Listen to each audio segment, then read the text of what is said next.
Hi, you're gonna come lay down with mommy? I'm gonna do it a live over here on Facebook and let people ask me questions.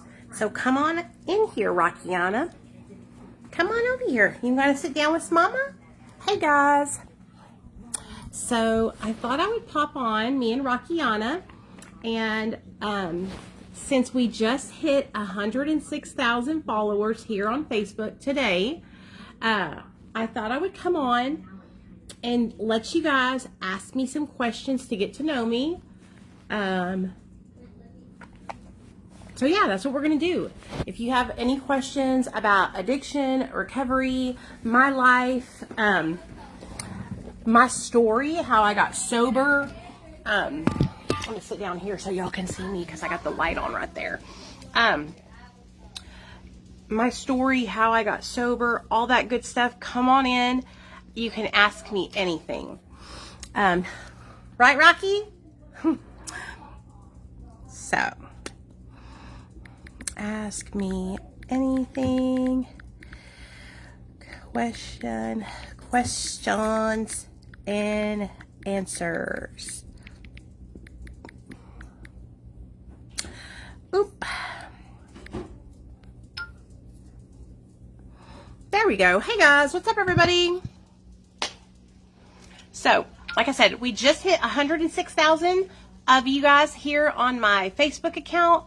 And so I thought to celebrate 106,000 of you guys here on my Facebook account, I thought I would go live and we could do a good old-fashioned Q&A, question and answer style video.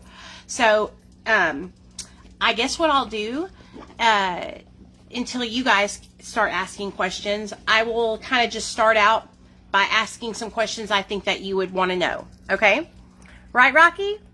So, I will answer. So, what is my name and why am I on your phone? Why am I on your phone screen? Well, my name is Nicole Pludre. I'll have 9 years sober July 13th. I got sober July 13th of 2015 after losing custody of my son to Child Protective Services.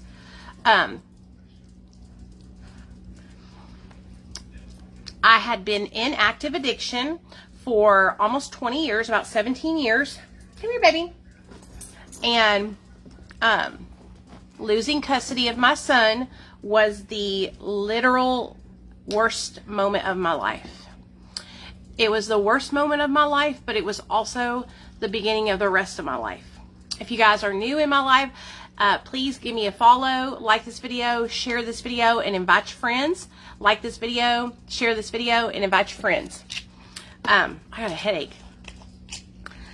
I had been trying to get sober for many years, okay? I started trying to get sober around 2005, I want to say. Hey, Mom. Yeah, I think 2005.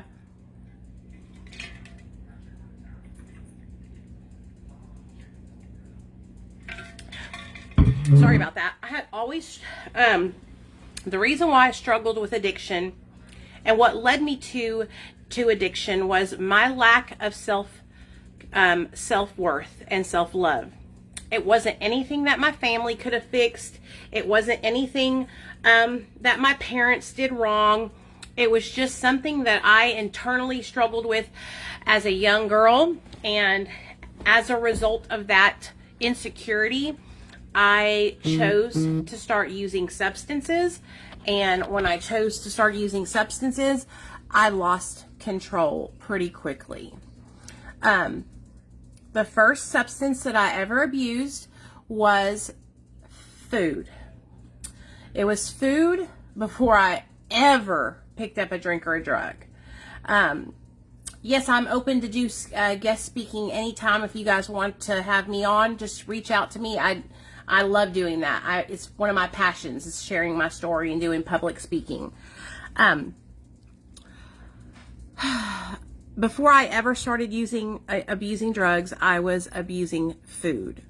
And you're probably going, what do you mean abusing food? That's exactly what I mean. I had a problem with overeating when I was a young girl.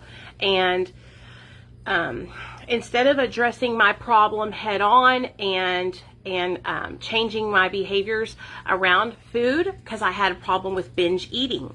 I can remember probably the youngest I was when I first had a binge eating session. I would say I was probably like 12 or 13, and I ate like so much pizza, like 5 pieces, you know what I mean? And that was just like way too much. And I overate to the point where I made myself sick. And so growing up, I became really insecure about my weight, even though what I was doing on the other end to combat my weight gain was I was starving myself. So this is long before I ever picked up a drink or a drug. I began starving myself. I was 15 or 16, and we went to band camp in Arkadelphia, Arkansas. I'll never forget it. I was on the marching band. I was second chair clarinet. I was really good. I could blow that thing, honey. And we went to band camp. I was second chair clarinet, and the whole time I was there, the only thing that I would eat was a candy bar a day and a Diet Coke, and that was it. I wouldn't eat anything else. And when I came back from band camp after being gone for like 2 weeks from my mom and dad's house, I was like 20 pounds skinnier. And what happened because I lost weight like that was I got all this positive reinforcement, right? My family, not realizing that I was struggling with an eating disorder and restricting, they were like, wow, you look so great. You did such a great job. And so in my mind, that just reinforced that this is what I need to do. I need to continue starving myself. Well, you can probably guess that I couldn't keep starving myself because I started to get hungry. And so that's when I went to the doctor and I got put on a medication called phentermine. And phentermine is what opened up my addiction. It's what led me to a long 17-year addiction to stimulants. Phentermine, Adipex, Vyvanse, Adderall, cocaine, methamphetamine, crack cocaine, any stimulant that I could find, cathinones, any stimulant I could find, I would use it. And that's what I became full on addicted to stimulants, specifically methamphetamine, caffeine, a lot of stimulants. Okay, let me read y'all's questions. I work at an inpatient rehabilitation. I think our patients would love to hear your story. Oh my gosh, I would love to come talk to them, Kim. Will you send me a message? Let me see if I can Kim Burcham. Let me write down your name so I can look you up after the live, and then we can schedule a time, because I would love to come talk to them. I love doing stuff like that. And I'm going to tell you, I will get them pumped. They will be so ready to be sober and stay sober. You will be so happy after I leave. Okay. I'll reach out to you after the live, okay? Hey, Damien.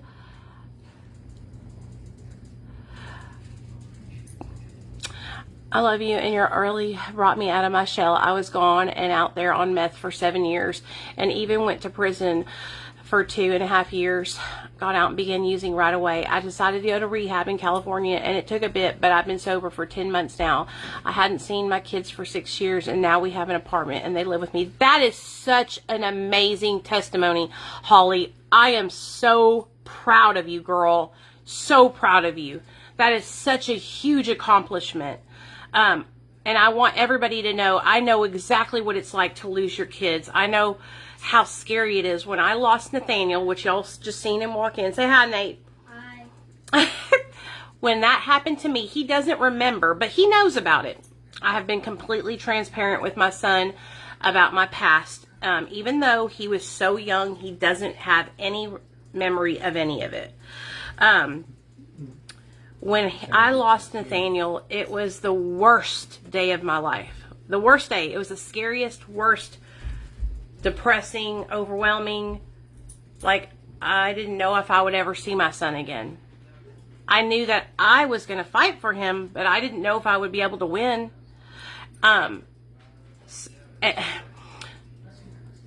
I had heard so many horror stories about CPS that I was scared. I was scared I would never see my son. And I'm actually very fortunate that I was able to get him back, because there's plenty of people I know, you guys, that they lost custody of their children and they were not able to get them back because they were railroaded, you know? So, that's what started my addiction to stimulants, you know? And so even as an adult, like as a parent today, I think about how my insecurity and the way I felt about myself led me to using substances, you know? And I try to talk to my son about confidence and help him build his self-confidence all the time. I try to remind him that he is, you know, smart, talented, amazing, handsome, strong, capable, young boy. You know, I want him to have that confidence that I didn't have growing up. And when I look back on it, my mom and dad were amazing parents, you guys. They were very, very, like, strict, like as in, you know, they looked over us. They didn't just let us run willy-nilly. I wasn't running the streets. The way that I was able to be out there and getting high was I would lie to my family. I would lie to my mom and dad. I would, I used a lot of the struggles that my parents were going through as young parents to 3 daughters, you know, to my advantage. I used the fact that, you know, my mom was overwhelmed and had 2 other daughters to take care of, so that way I could slip through the cracks and go do stuff I wasn't supposed to be doing, you know? So, that's how I got started on methamphetamine.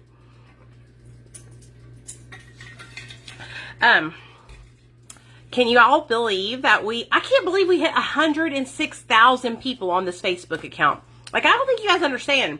That's a big freaking deal to me. That's a lot of people. 106,000 people? There's 106,000 of you guys on this Facebook account. And to think, and y'all are, I want to know, I'm going to ask y'all a question now. What was it that made you click follow? What was it? Was it my crazy shit I didn't see while I was high on methamphetamine videos? Was it my what drug videos?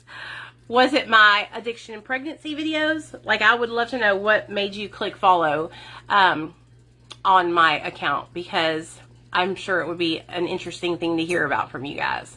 Thank you, Allie. So after I became addicted to methamphetamine, of course, y'all know I'm a polysubstance abuser. I was addicted to multiple substances. I can't just do one drug. Are you kidding me? Oh yeah, check out my shirt, you guys. Recover Girls. If y'all haven't gotten a Recover Girl shirt, check out my friend Laura. I'll tag her right now in the comment section. You can reach out to Laura and she sells these shirts and they're amazing, okay?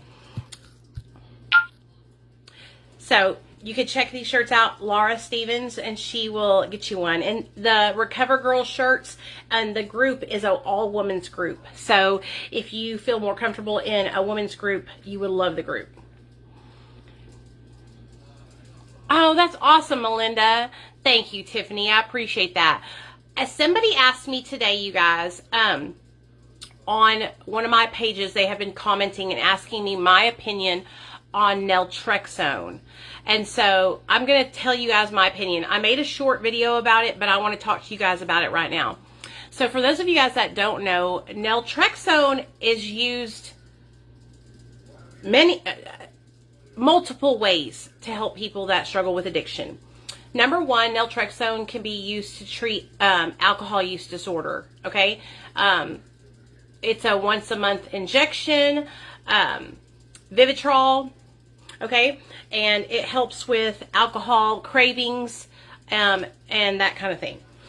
Then it can also be used for opiate use disorder, and it's supposed to be able to help with cravings and block the use of opioids.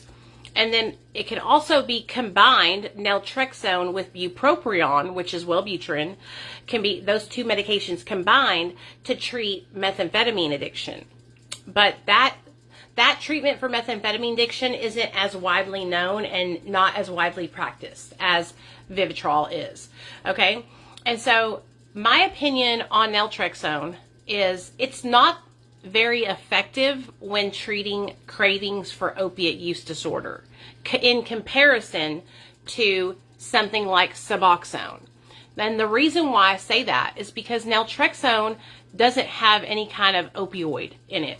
So it's just literally, it's supposed to help with cravings and keep you from wanting to use opioids. But in my experience and watching other people who have utilized it, the people who have the most success with naltrexone are people who have over a year of sobriety when they start naltrexone. So let's say that they were using methadone or Suboxone and they got sober with that, and then they titrated off of it and they had a year sober, and then they used naltrexone as like a I call it like insurance plan on your sobriety, like as in having like insurance. And so those are the people that I have seen have the most success with naltrexone. It helped with cigarettes. Oh, that's great. Good job. But in my experience, watching people who are coming off of opioids, fresh off opioids, I see people have more success when going the medication-assisted treatment, Suboxone or methadone route, using that for 6 months to a year, however long, then titrating off of that and then using naltrexone as a backup plan after they have already established a time of sobriety. You know what I'm saying? Now, there's always going to be people out there that works for and that doesn't work for other people. You know what I mean? In my experience with naltrexone and bupropion for meth addiction treatment, it did nothing for me. Nothing. Whenever I tried it, it was years ago, and it was actually with my Suboxone doctor. He had recommended it to me to help with cravings. I have not found anything that has helped with cravings for methamphetamine.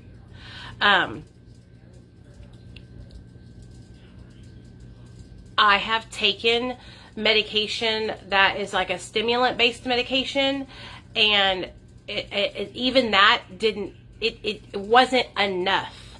And so, for me, with methamphetamine cravings, what I do when I have cravings for meth or I'm thinking about meth is I talk about what I'm feeling.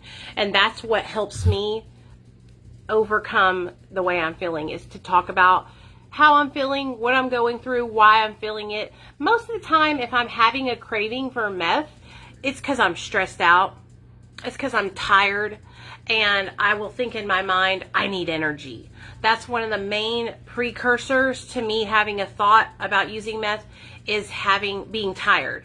When I was super duper overweight, I've lost 65 pounds for those of you guys that didn't know. When I was super duper overweight, another trigger of mine was my weight. And when I was 250 pounds, I felt like I had an elephant sitting on my chest. Quite literally. That's what it felt like to be 250 pounds. I felt like I had an elephant on my chest. And so, that was a huge, and for those of you guys that don't know, my addiction that I have now, I have a lip gloss addiction. For those of you guys that don't know, if you follow me, you will see. I cannot stop putting lip gloss on. That's my addiction now. Thank you, Kim. And so before, when I was 250 pounds, because I felt so insecure about my weight, because I had all the weight on top of me, I was constantly having thoughts of using. But even though I had thoughts of using, I have not picked up, and I have been sober. Like I said, July 13th will be 9 years. I have worked really, really hard to get to that point, and processing the way I feel, talking about my cravings and triggers, and sharing with other people when I'm struggling. That is what has helped me stay sober.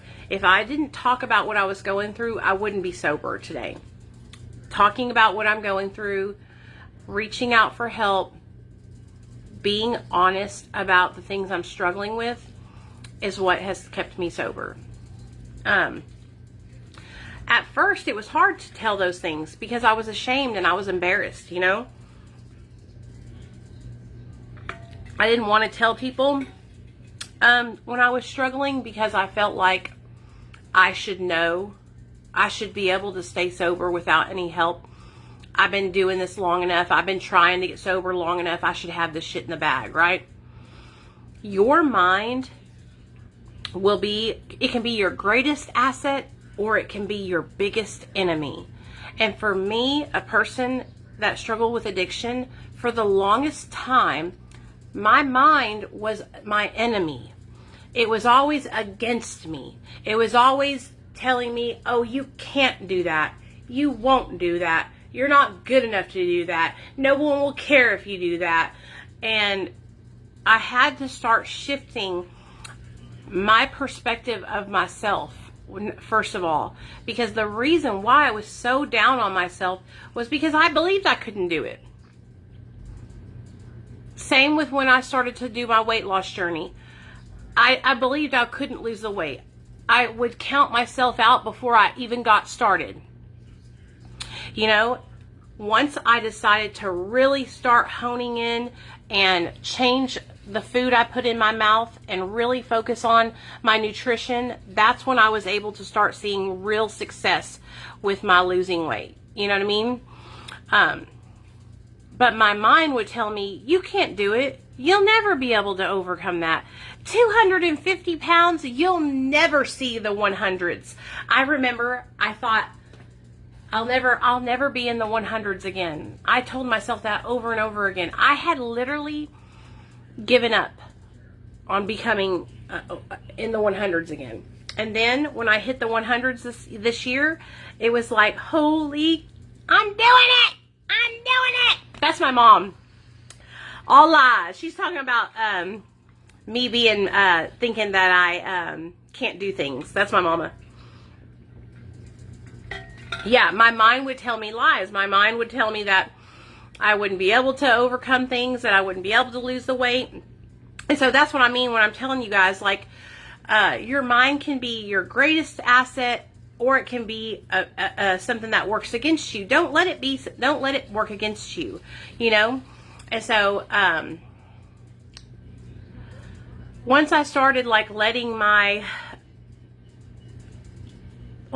telling myself and reinforcing and affirming that I can overcome anything, that I can kick addiction's ass to the curb, I can do any job that I want to do and be the best at it, I can lose weight, I can do this. I can get healthy at 42 years old. Once I started shifting the way I talk to myself, it changed my life. It changed my life. I shifted my perception in the way I talked to myself, and then I started putting action behind the things that I wanted to do. So instead of talking about it, I started to do it. I said, I got to stop talking about it and be about it. You know what I mean? And so, did I just wake up one day and like, oh, I changed my whole life and it just happened like that in one day? No way. It took months of consistently trying over and over again and not giving up. Not giving up. This is for sobriety and weight loss, you guys. So every day with my sobriety, I would wake up, I would put one day behind me each day. That's another day sober. Boom, in the books. That's another day sober. Boom, in the books. That's another day sober. Boom, in the books. Before I realized it, I woke up and I've been sober for fucking 9 years damn near. And it's like, holy shit, I did that. You know what I mean? I remember when I hit my first year sober and my mom and dad sent me and my husband and my son a train ticket to come to New York because they used to live in New York. And we traveled up to New York to see them and to show them, like, I'm really sober. Because you can probably imagine, my mom and dad I had tried to get sober so many times, you guys. My parents were just hanging on for dear life, hoping that I would get it one day, you know. And so when I finally was able to get it, they sent me and my husband train tickets so we could come see him in New York. And it was so wonderful. I've been on Sums for 10 years trying to switch to the shot. I heard it's easier to get off of, but my insurance won't pay for it. Oh, Brian, that sucks. You need to fight with your insurance. Or if they won't pay for the Sublocade shot, look into Brixadi. It's also an injection, I'm pretty sure. Brixadi. I don't know why they wouldn't pay for it when you've been on subs for so long. But I'm going to tell you right now, Brian, you only need a couple of shots and then you can stop it. My friend did like 2 or 3 shots, stopped, and it's been like 15 months, and she just now tested negative for bupe. So it took 15 months for the bupe to get out of her system. But she had no withdrawal whatsoever. So if you're somebody who's been on subs for a long time and you're ready to get off, the Sublocade shot is the way to go. It is amazing. So many people are having success utilizing it, and like I said, they just walk off. No issues whatsoever. I had another lady reach out to me actually yesterday, you guys. One of Dr. B's patients. I haven't talked to her in like 2 years, a year and a half, 2 years. And she called me to tell me she got on Sublocade and she is completely off Suboxone now. And she stopped the Sublocade shot and she's doing great. She's been off of it since October. Still hasn't had any withdrawal.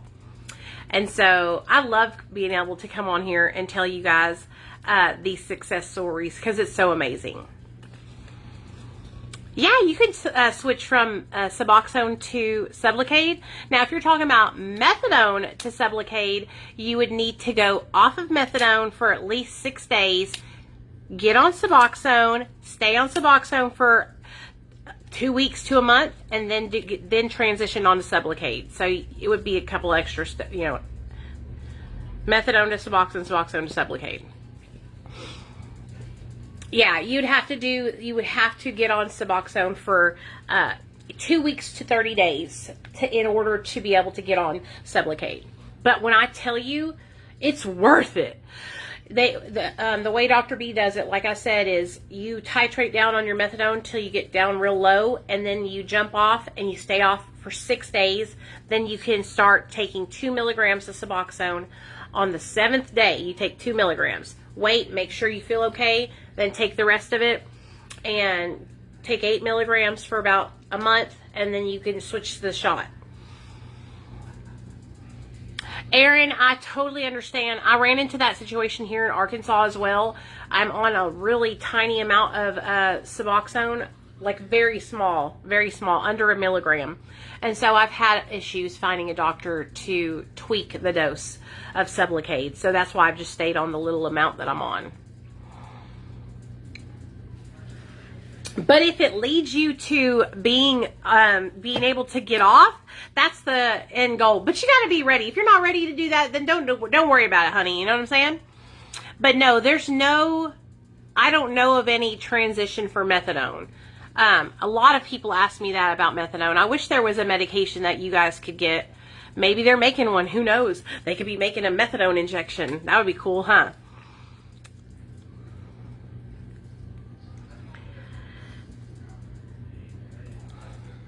Oh yeah, you would. Yeah, totally, Brian. Totally. I'm telling you, man. I mean, even if you pay out of pocket for 1 or 2 shots, I know it's a lot of money, but it would be worth it. You know what I mean? And then you could be done. But I would fight with my insurance. Like I said, fight with your insurance. I'm pretty sure that the other medication that's an injection, that's buprenorphine, I'm pretty sure it's called Brixadi. I'm writing it down so you can screenshot it. Brixadi. Oh, that's a D. Can you tell it's a D? Yeah, you can tell it's a D. It's an uppercase D. Brixadi. But,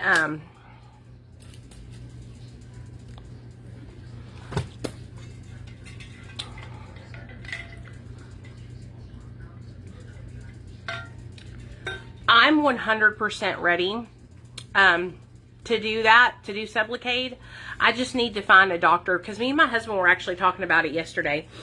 And, like, it just, we're both, you know, at almost the 10-year mark with MAT. And, you know, we're in such a good place in our lives. We're both doing so well. That's why I advocate for people who don't want to get off the medication. Because it's okay. If you're doing well in your life and you have stability and you're safe and you're not getting high, it's okay to stay on MAT as long as you want. You can stay on it forever if you want to. You don't owe anyone an explanation. You don't. You don't have to get off ever if you don't want to. You do what's best for you. Okay? That's what I need people to understand. You got to do what's best for you. I was on the phone with a lady today. She was calling because her son is addicted to Kratom. And he has been addicted to Kratom for like at least 4 years, because she called me like 4 years ago. That was the first time I met her, okay? And so she was calling me again because she was like, I found your number again, and it said Nicole Kratom. And I was like, I'm going to call her because I remember she really helped me. And she was like, my son is totally against utilizing MAT. And I told her, I said, ma'am, I understand his thought process. Like, he's thinking, I don't want to be dependent to something else. But here's the thing. If you're addicted to opioids or Kratom or whatever it is, and you can't get sober, you've tried detox, you keep going to treatment, you keep relapsing, then you're just spinning your wheels. You're just spinning your wheels. I used to feel the same way about Suboxone. I used to think, I don't want to be dependent on anything else. I don't want to have to worry about that. That's just trading addictions. You guys, it was the best decision I ever made. It saved my damn life. It saved my damn life. Suboxone and any kind of medication-assisted treatment gives you the ability to build a foundation. It gives you the ability to change your life with a lot less stress. It gives you the ability to get a job. It gives you the ability to put together multiple years of recovery. It gives you the ability to replenish and to rejuvenate your broken relationships. It gives you the ability to be dependable and trustworthy. It literally helps you to stand on your own 2 feet. Okay? If you can't, it drives me insane when I hear people say, well, I don't want to be addicted to something else, or that's just trading. Because what are you doing then? So you're just going to keep on spinning your wheels. You're just going to keep on relapsing, get sober, relapse, get sober. One day you're going to come out of that, and you're not going to come out of it. You're going to die. You're going to relapse and die. You know? And so I'll never forget what my doctor said to me that made me change my mind. He said, why? Tell me about your history. And I told him about all the times I had been to treatment. Everything. And I told him, every time I get sober, I can make it to about 6 months and then I relapse. And that's when he sat down and he looked at me and he said, why do you keep doing the same thing even though the result that you're getting is not positive? You're not getting and staying sober. So why do you keep trying to do abstinence if you're not getting and staying sober? And I remember I looked at him, I said, because that's the only way I've been told that I can do it. Everybody else said the other ways are not recovery. That's not really sober. And he goes, everybody, what? Who are they? Are they in your life? Are they your son? Are they your husband? Are they your mom? Are they your dad? I don't even know who they are. No, I don't know them. He goes, then who fucking cares what they say? Why do you keep doing the same thing over and over again when you're not getting a positive result? You're not getting and staying sober. That fucking changed my life forever. I thought, holy shit, I am fucking spinning my wheels. I keep trying to do this shit and it's not fucking working for me. And so that's when I got on Suboxone and it fucking worked. And I haven't gotten high in 9 years. I haven't fucking lost my job. I haven't had a fight with my old man. I haven't gotten pulled over with drugs. I got custody of my son back. Like, all my things in my life changed. Everything.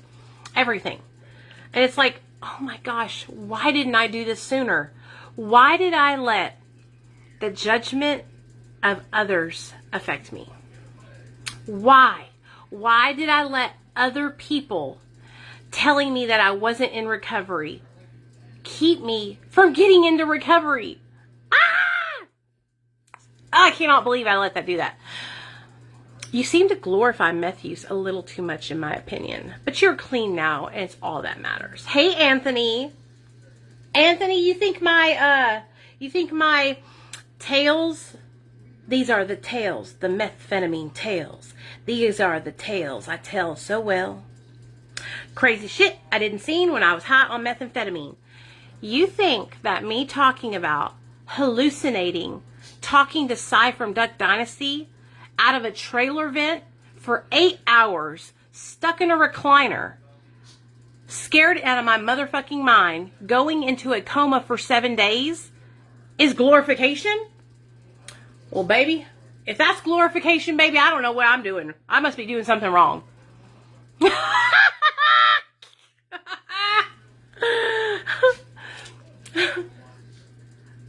These are cautionary tales, my friend.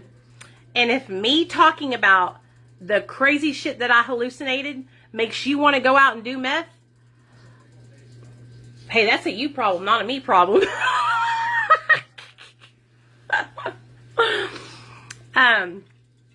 If you stick and stay for a while, you'll see there's a method to my madness. I just don't fake the front. Okay? I say it like it is. If I got high from it and it fucked up my life, I'm going to tell you exactly how I got high from it and it fucked up my life. If I shot methamphetamine and saw a man standing in the shadows and then I jumped off of a bridge and almost killed myself, I'm going to tell you about it.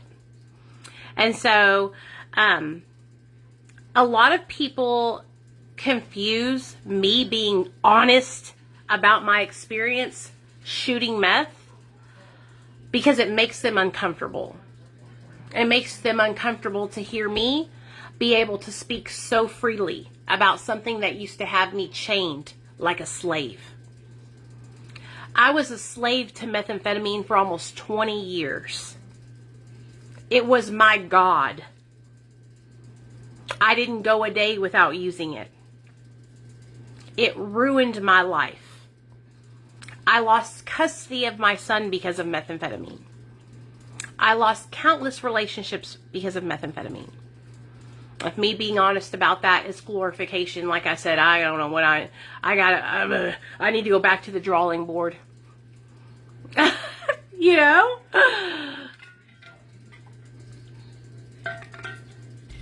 I have been sober for almost 9 years. I speak freely about what I did because I'm not ashamed. And what I mean by I'm not ashamed is I know that by sharing what happened and what I did in active addiction, I know by sharing those crazy things, I know there's a Laura, an Aaron, a Tiffany, a Josh, a Jacob, a Stephanie, an Anna, who has also done the same thing and who is sitting on their phone watching, who feels like they don't know how, they can't get sober. They can't relate their experience to anybody else's. They think nobody else has been down as low as I have been. They think there's nobody out there that stayed up 12 days without eating and almost died. They think there's nobody out there that's went into a 7-day coma with that their internal organs shut down and their mother and father were called because they were going to be pronounced dead in the damn hospital. There's nobody out there like me. But then they're scrolling and here comes me popping up on their feed. Crazy shit I didn't see while I was high on methamphetamine.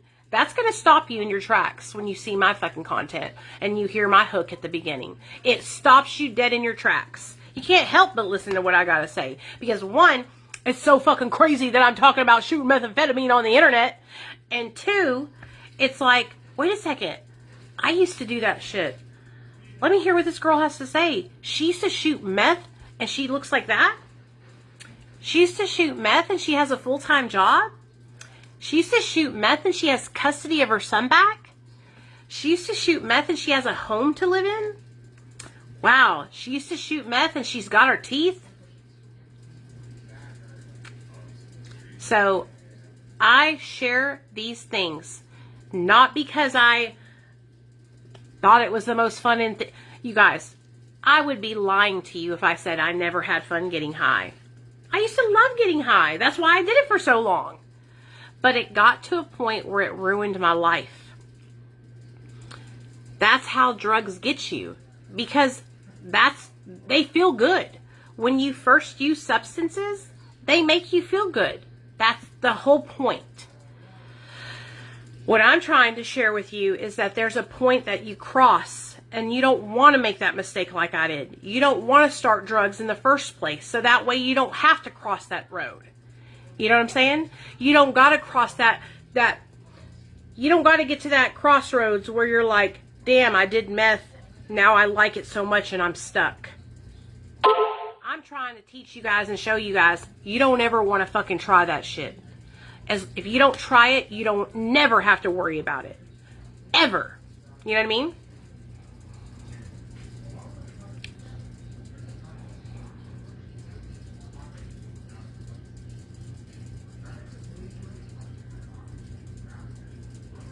Okay, Anthony. Anthony, baby.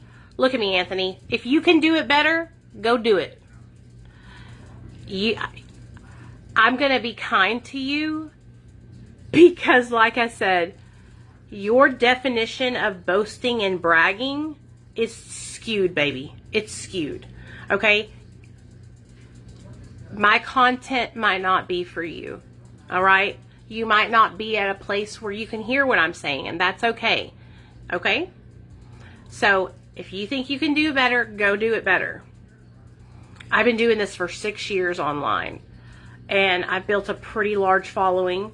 And so, I'm kind of honed into what's going on. You know what I mean? Hey, Lee. Oh, my God. Lee Latcha. Coming at ya. Where's Angela? I love you, man. I get comments like this, and Anthony, you're not the only one. That's why I'm not dragging you to filth on this live stream, baby. Okay? Because I can get real crazy real quick. That's why I'm giving you grace right now.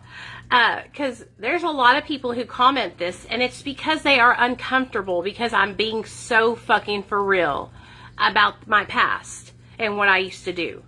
Why would I say anything different than I shot methamphetamine? Because that's what I did. Why am I going to sugarcoat it and change the word shot? That's what I did. I shot up. There is no lies. Why would I censor that to make you comfortable? Do you see what I'm saying? That doesn't make any sense because that's not the truth. The truth is, I shot methamphetamine and I lost my damn mind doing it. You know what I mean? And so, if it makes you uncomfortable, like I said, this might not be the page for you, and that's okay. We love you anyway. So that's that. Remember, if people are triggered, that has everything to do with them and not you. Yeah, and let's talk about triggers, okay?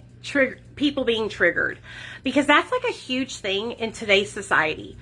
When I was growing up, you guys, when you were triggered and you had an issue, you handled that shit. But nowadays, everybody wants a bubble of saran wrap around them with bubble wrap so they can bounce off everything. I'm going to be completely honest with you guys right here, right now on this page. Baby, you can, if you're triggered and you can't handle like real life conversations, then this is not the place for you. Okay? I don't handle with care. Okay? I'm telling you the straight up what's up. Okay? If you want to know what can happen when you use drugs and alcohol, and you want to know the nitty gritty down to the details of what's really going on, then you can stay here. But if you're easily triggered and you want everybody to hold you like a hot pancake, hot potato, maybe this is not the page for you. Back in my day, we would have got laughed the fuck off the internet if we were like, but it is a different world today. I mean, you can't even say certain words now, or else people are like, it's the craziest shit I've ever seen in my life. It's honestly so crazy for somebody like me. I was born in 1982, okay? And I feel like my generation was like the last of the generation that is like, it's like everybody is triggered, you know? Once we've been through addiction, we've been through the worst of the worst. We don't need babying and coddled. It's so crazy. I agree, Dana, 100%. Hey, Lindsay, how you doing, honey? You go to the gym and you're expected to wipe down your machine because somebody just touched it. It's like, oh my God, it's like a world full of... What helps with benzo withdrawal? Lindsay, first and foremost, if you are coming off of benzos and I really suggest you go to the doctor. Like, if you need to, go to the emergency room, because benzodiazepines, you can have a seizure, okay? You could die from benzo withdrawal. So that's not something that I would even, like, give you points or tips and tricks on. Like, it's so dangerous. It's so dangerous. You need to go to the emergency room. Okay, baby? Hey, Sarah. Yeah. When I was coming off of, yeah, sounds like it's too fast. When I was coming off of benzos, the doctor, the one time I tried to come off benzos and I was actually doing a taper, the doctor had prescribed me Lexapro and Clonidine to help with my anxiety and my blood pressure. But that's not medical advice. I'm just telling you what the doctor gave me. I highly, highly suggest you go into the emergency room if you're feeling really, really bad, because it could sneak up on you. When I was ripped off of benzos cold turkey in 2015, and it took 8 months for me to feel like a human again. Listen to this, my skin felt like it was on fire, like somebody had taken a lighter and lit it and poured gasoline on it, and it was just burning on the top layer of skin. Then I had these like weird like pins and needles sensations in my hands and my feet, diarrhea, heart palpitations, panic attacks. Like, I'm talking like I would just be standing there at work, and then all of a sudden my heart would just be, you could see it coming out of my chest, and I would be, and I was working at Hallmark at the time. It would just come on out of nowhere, boom. Then the most worst brain fog, to where like it felt like my brain was not plugged in, like my brain wasn't thinking. That lasted for 8 fucking months. And at the same time, while this was happening, I was fighting for custody of my son and going to CPS every fucking week, going to visitations, going to work, crying. Oh my gosh, I was barely sleeping, because when me and my husband would go to bed at night, I would cry because my baby wasn't with me, you know? It was terrible. The only way I got through benzo withdrawal was because my son got taken from me, and I was so hyper focused on getting my baby back, fighting for my child, that's what got me through benzo withdrawal. My son got me through benzo withdrawal. The thought of losing my son and having to fight CPS to get him back kept me sane to fight. I get a little emotional thinking about that. That was a hard time for me. When I think back to losing custody of my son, it's the one thing that I am so mad at myself about. So mad at myself about.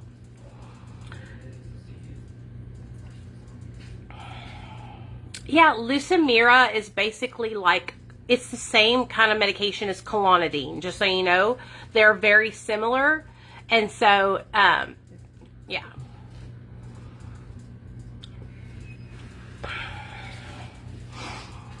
Oh, you're new, Dana. Thanks for being here, girl. I actually went live the other day and told my whole story, and it was like 2 hours long. It's on my page on my live stream feed. Let me see if I can find it. I think I haven't. Let me get my other phone. But because I'm long-winded, baby.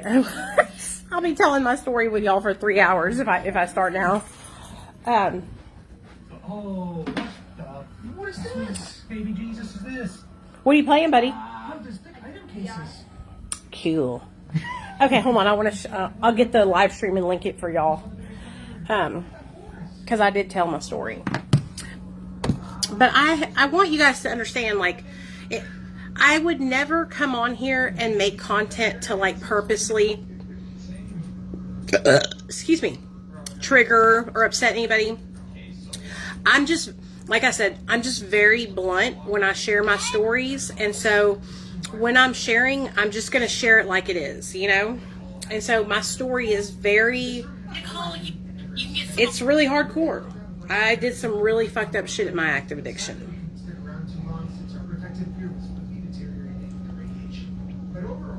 So, oh, let me go to the videos.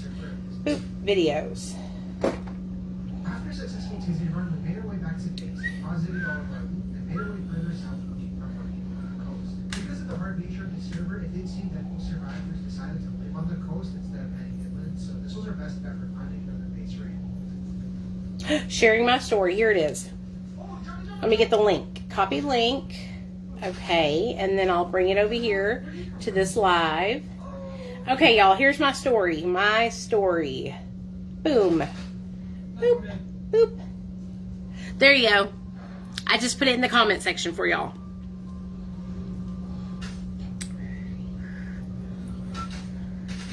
And I pinned it. I pinned it in the comment section.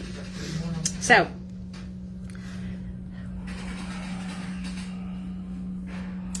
yeah, that's why I talk about it, Lindsay. Thank you. That's why I talk about it. Because it's straight up. Straight up. You know?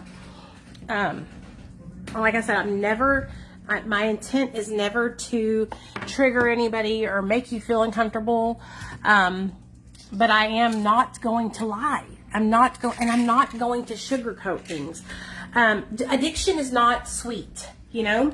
Addiction's not sweet. Addiction's not kind. Addiction's not easy. Addiction is hard fucking core. And so I'm going to share it the way it is, you know? So people need to know how nasty it is and how fucked up it is, you know? So anyway, I really enjoyed popping on and hanging out with y'all this evening. I hope you guys enjoyed chit-chatting with me tonight. Check out my story. I linked it right there, and it's in the pinned comment right here.